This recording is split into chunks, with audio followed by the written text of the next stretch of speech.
आप लोगों ने अक्सर कई उलझनें महसूस की होंगी कि लोगों को हम अपनी बात कैसे समझाएं, लोग हमारी बात किस तरह से समझ सकते हैं। आप लोगों ने कभी सोचा है, समझा है, जाना है, पहचाना है? नहीं, अगर कुछ करे तो आप सही वीडियो पर एकदम से क्लिक करे हो।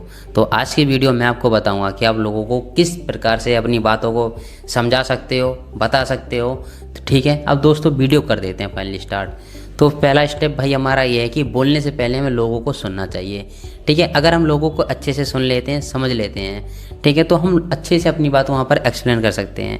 ठीक है, या फिर अब उनको अच्छे से हम समझ सकते हैं। अधिकतर लोग उनकी बातों को सुनते नहीं हैं। ठीक है, बस जवाब देने की तैयारी में रहते हैं कि अगर सामने वाले ने मुझसे कुछ बोला और उसके बदले मैं भी कुछ बोलने के लिए तैयार हो गया। ठीक है, व्यक्ति क्या कह रहा है उसके शब्दों से ज़्यादा उसके भाव को समझिए। ठीक है, उसकी आवाज़ या टोन, रुकावटें और हाव भाव बहुत कुछ बता देते हैं। ठीक है, कोई सामने वाला व्यक्ति किस प्रकार से बातें कर रहा है, ठीक है, उसके हाव भाव, उसकी बॉडी एक्सप्रेशन, ठीक है, उसके इमोशन, ठीक है, उसकी बॉडी स्टाइल क्या है, क्या ऐसी है, इन सभी पहलुओं पर आपको ध्यान देना है। सेकंड स्टेप है भाई, चेहरे और शरीर की भाषा को आप पढ़िए। ठीक है, तब जाकर के आप सामने वाले बंदे को समझ सकते हो, पहचान सकते हो। खुला शरीर यानी रिलैक्स्ड पोस्चर भरोसा और सहजता दिखा देता है। ठीक है, अगर कोई अकड़ता है, ठीक है, तो उसकी बॉडी एकदम से ठोस, एकदम से लहूलुहान सी लगती है। ठीक है, एकदम से सहजता, असहजता वहाँ पर झलकती दिखे। बार बार वहाँ पर आंखें चुराना या झिझक या असुरक्षा। ठीक है, अगर व्यक्ति असहज है तो वहाँ पर वो क्या करेगा, झिझकेगा। ठीक है, असुरक्षा, वो अनसेफ फील करेगा आपसे। ठीक है, मुस्कुराना लेकिन आंखों में ठंडापन, झूठी विनम्रता दिखाएगा, आपके साथ झूठा प्रेम करेगा। किस तरह से करेगा? क्योंकि उसको लग रहा है कि आप उसकी बात को समझ रहे हो। ठीक है, हाथों को मोड़ना या पीछे रखना ये बचाव की मुद्रा है। ठीक है, जब भी आप लोगों ने देखा होगा कि कुछ लोग क्या करते हैं कि सामने वाले जब भी किसी से बात करते हैं, किसी को समझने ना समझने का एक अच्छा जरिया यही होता है कि अपने जो हैंड है उसको क्या कुछ इस तरह से फोल्ड कर लेते हैं। ठीक है, तो इससे ऐसी चीज़ें पता है हमें संकेत देती हैं कि सामने वाला हमसे बच रहा है। ठीक है, तीसरा भाई स्टेप है कि भावनाओं पर ध्यान दो। हर इंसान के अंदर कुछ भाव छिपे होते हैं। डर होता है कि हर किसी के अंदर, अहंकार होता है, लालच भी होता है और दया की भावना भी होती है। गुस्से के पीछे अक्सर डर या अपमान का डर होता है। किसी को अगर गुस्सा आ रहा है तो या तो उसको डर है इस चीज़ का या फिर उसका अपमान का डर है। ठीक है, अपमान मतलब होता है कि अगर उसकी बेइज्जती का डर है। ठीक है, वो अब बदला लेना चाहता है, इस वजह से गुस्सा कर रहा है। ठीक है, आप लोगों को अगर गुस्से पर भी अगर वीडियो चाहिए तो आप कमेंट ज़रूर करें।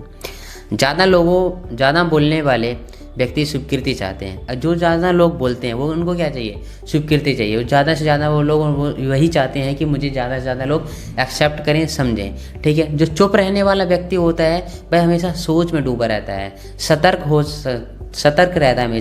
हमेशा उसके माइंड में कुछ ना कुछ हमेशा चलता रहता है। पॉजिटिव चीज़ें चलती हैं, नेगेटिव चीज़ें चलती हैं, सारी चीज़ें चलती रहती हैं। अब हम बात करते हैं भाई पृष्ठभूमि, बैकग्राउंड की। ठीक है, जानने की अब कोशिश करेंगे। किसी का व्यवहार समझने से पहले उसकी स्थिति जानिए। उसका बचपन कैसा था, उसकी परिवार की स्थिति कैसी है, उसके आसपास का माहौल कैसा है, उसने जितनी भी एजुकेशन प्राप्त की है वो कहाँ से की, कैसे की, क्या एजुकेशन प्राप्त करने के दौरान कैसा संघर्ष था, क्या था उसके जीवन में। तब हम जाकर के किसी को समझ सकते हैं। ठीक है, उसकी सोच बनाते हैं। ठीक है, तब जाकर के हमें लोग समझ में आते हैं। ऐसे हलवा नहीं है कि आप किसी से बात कर लिए और उसको समझ गए। हो सकता है कि आप लोग जो भी आप उसको समझ रहे हो वो आपको झूठापन दिखा रहा हो वहाँ पर। ठीक है, कि हर किसी को समझने के लिए वहाँ पर टाइम देना पड़ता है। और पांचवा भाई स्टेप है कि उनसे बात करें। ठीक है, क्यों और कैसे वाले प्रश्न नहीं पूछें। उदाहरण मैं दे देता हूँ आपको, एग्जाम्पल दे देता हूँ मैं आपको। आप ऐसा क्यों सोचते हैं, अगर ऐसा हो जाए तो क्या आप करोगे। इन सवालों से व्यक्ति का असली सोचने का तरीका आपको पता चलता है। उसको एक एक्टिविटी देनी है, कुछ उसके एग्जाम्पल देने हैं। ठीक है, उन वो चीज़ों पर किस तरह से अपनी चीज़ों को बाहर लेकर के आ रहा है, तब हमें पता चलेगा कि वो व्यक्ति एक्चुअल में क्या है। बाकी जो आज के टाइम पे डबल फेस हर कोई लेकर के घूमता है, ये भी एक अच्छा तरीका है कि हम लोगों को डबल फेस से कैसे पहचाने। ठीक है, अब भाई छठा स्टेप है भाई इसका, कर्मों पर ध्यान दें और शब्दों पर नहीं। जो व्यक्ति कर रहा है, जो सामने वाला कर रहा है, हमें उस पर ध्यान देना है। ठीक है, शब्दों पर ध्यान नहीं देना है कि उसने क्या बोला है, क्या नहीं बोला है। लोग कहते हैं और कुछ करते हैं। ये आपने लोगों ने अक्सर ही सुना होगा कि हमने कहा कुछ और कर कुछ और दिया। ठीक है। ऐसा वो कहते हैं कि हमसे ये मेंटलिटी हो गया, ठीक है, लेकिन हमारा ध्यान नहीं था। हमारा ध्यान था कि ये हम करेंगे, ठीक है, हम यही बोले थे। लेकिन आप लोगों ने अक्सर ये चीज़ें नोटिस की होंगी, बार बार किए जाने वाला काम ही किसी की असली सोच बता देते हैं, ठीक है। अगर कोई आपसे बार बार अगर बोलता है क्या कि मैं ऐसा काम नहीं करता था लेकिन फिर भी मुझसे हो जाता है, तो एक्चुअल में वो काम वो वही करना चाह रहा है, ठीक है। आपसे बस छुपा रहा है, छुपाने का एक नज़रिया ढूंढ रहा है, एक तरीका ढूंढ रहा है। पहचानिए भाई इन सभी चीज़ों को। और इसके बाद में सातवां पॉइंट है भाई, अपने अंदर झांकिए।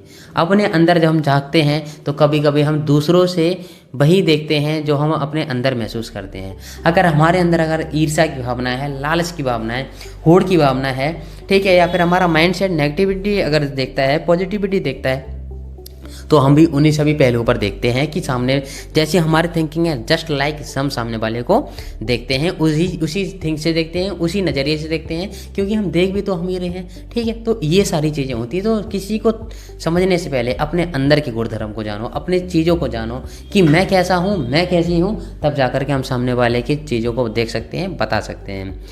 8वां भाई पॉइंट है भाई, धैर्य रखिए। पेशेंस पेशेंस पेशेंस पेशेंस बहुत ज़्यादा ज़रूरी है हमारी लाइफ में। ये पेशेंस ऐसी चीज़ है, अगर आपको आ गया तो आपका जीवन सुखमय है। अगर आपके जीवन में अगर पेशेंस नहीं है, धैर्य नहीं है, तो आप लोग हमेशा मुसीबतों में फंसते रहोगे। छोटी छोटी प्रॉब्लम को लेकर के इशू बनाओगे, बड़ा बवाल हो जाएगा, ठीक है। तो लोग एक दिन में नहीं खुलते हैं। लोग क्या है, एक दिन में नहीं कोई खुल जाता है। कोई फूल नहीं है कि जैसी सूरज की रोशनी मिलेगी और उसका तुरंत वो खुल जाएगा। इनके लिए समझने के लिए आपको विश्वास और समय दोनों देना पड़ेगा।